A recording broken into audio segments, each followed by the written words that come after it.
ആഭ്യന്തരമന്ത്രി രമേശ് ചെന്നിത്തല ആവർത്തിച്ചത് അന്നും ഇന്നും ഈ ഒരു കേസിൽ വി.ഡി. സതീശന് ഇൻവോൾവ്മെന്റ് ഇല്ല എന്നുള്ളതാണ്.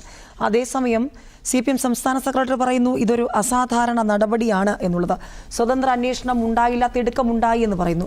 അഡ്വക്കേറ്റ് KV അഭിലാഷ് നിയമസഭാ തെരഞ്ഞെടുപ്പിന് തൊട്ടു മുൻപ് അന്ന് ഇടതുപക്ഷം ഏറ്റവും മൂർച്ചയേറിയ ആയുധമായി അന്നത്തെ പ്രതിപക്ഷ നേതാവിന് നേരെ ഉയർത്തിയൊരു വിഷയമാണ് പുനർജനിയുമായി ബന്ധപ്പെട്ട കേസ്. പക്ഷേ ഇപ്പോൾ ഈ കേസിൽ UDF-നെ സംബന്ധിച്ച്, മുഖ്യമന്ത്രിയെ സംബന്ധിച്ച് ആശ്വാസത്തിനും ആത്മവിശ്വാസത്തിനും വഴിയുണ്ട്. പക്ഷേ പ്രതിപക്ഷം ഉയർത്തുന്ന ഒരുപാട് ചോദ്യങ്ങളുണ്ട്. അവിടെ ഏറ്റവും ഒടുവിൽ കേട്ട സ്വതന്ത്ര അന്വേഷണത്തിന് സമയമെടുത്തില്ല, അങ്ങനെ ഒരു തിടുക്കം ഉണ്ടായി എന്നുള്ളതാണ്. അപ്പോൾ ക്ലീൻ ചിറ്റോടെ ഈ ഒരു വിവാദം അവസാനിച്ചോ അല്ലെങ്കിൽ അവസാനിക്കുമെന്ന് കരുതുന്നുണ്ടോ? ഞങ്ങൾക്ക് യാതൊരു ആത്മവിശ്വാസക്കുറവുമില്ല ഈ വിഷയത്തിൽ. ഈ വിഷയം കഴിഞ്ഞ 2019 മുതൽ മാർക്സിസ്റ്റ് പാർട്ടിയുടെ ഗവൺമെൻറ് അന്വേഷിച്ച വിഷയങ്ങളാണ്.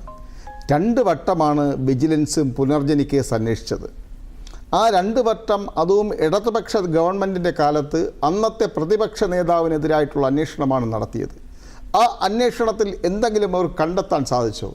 യാതൊന്നും കണ്ടെത്താൻ സാധിച്ചില്ല. അതിനുശേഷം ആ തദ്ദേശ സ്വയംഭരണ സ്ഥാപനങ്ങളുടെ തെരഞ്ഞെടുപ്പിൽ UDF-ന് വിജയമുണ്ടായപ്പോൾ അതിലൊരു പ്രതിരോധത്തിലായപ്പോൾ മാർക്സിസ്റ്റ് പാർട്ടിയും അന്നത്തെ ഗവൺമെൻറ്റും അന്ന് ഇത് CBIക്ക് വിടണം, അല്ലെങ്കിൽ കേന്ദ്ര ഏജൻസികളെ കൊണ്ട് അന്വേഷിക്കണം എന്ന് ഒരു നിലപാടെടുത്തു. പക്ഷേ ആ നിലപാട് നടപ്പിലാക്കാനുള്ള ധൈര്യം മാർക്സിസ്റ്റ് പാർട്ടിക്കോ അന്നത്തെ ഗവൺമെൻറ്റിനോ ഉണ്ടായില്ല.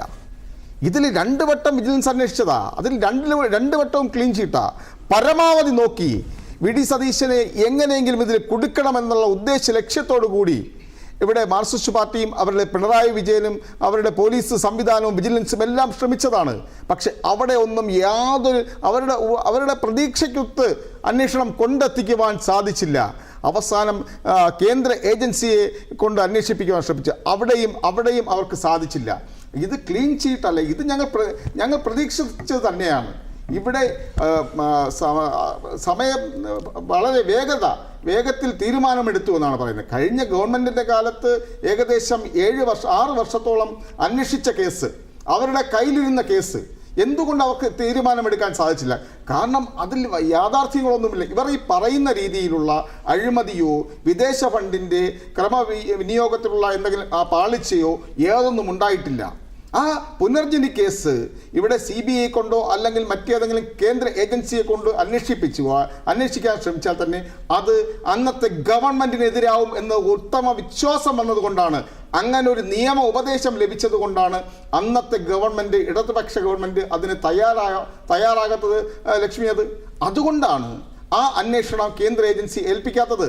ഗവൺമെൻറ് തിരിച്ചടി കിട്ടും എന്ന ഉത്തമ വിശ്വാസത്തിലായിരുന്നു അന്ന് കേന്ദ്ര ഏജൻസി ഏൽപ്പിക്കാത്തത്. പക്ഷേ ഇപ്പോൾ അതിന്